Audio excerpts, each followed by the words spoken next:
There are times that we need to pass parameters in our routes.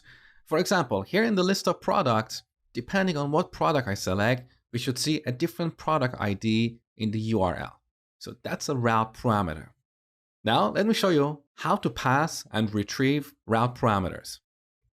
So here in app.js, I'm going to define a new route for our product details page.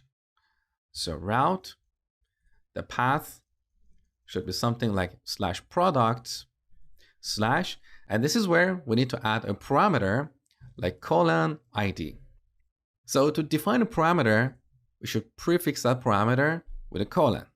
Now we could also define multiple parameters.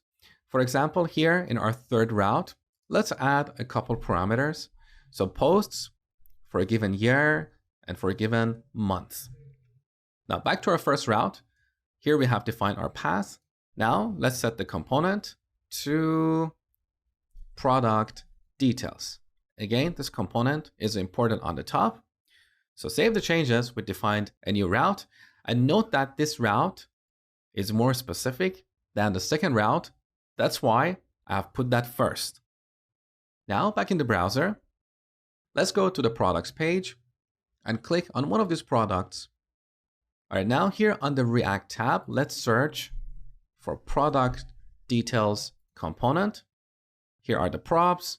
Let's expand match. We have params.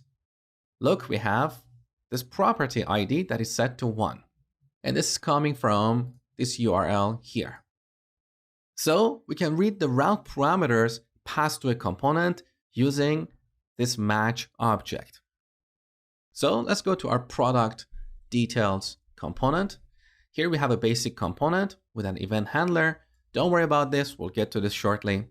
In our render method, I want to render the ID of the product in the heading. So here we add an expression, add render this .props.match.params.id. Obviously, if we have multiple parameters like year and month, this params object will have 2 properties named accordingly. Save the changes. Back here, now we can see the product ID displayed in the heading. Back to the products page. Let's pick another product. Now we got 2 here. I don't know if you noticed or not, but as I clicked on a product, we had a complete page reload. So let's go to our products component. The reason for this is because here we are rendering an anchor, and that's why we have a full page reload.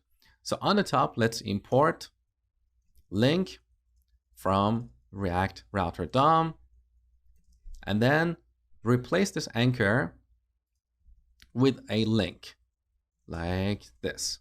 We should also replace href with 2. Okay, save the changes.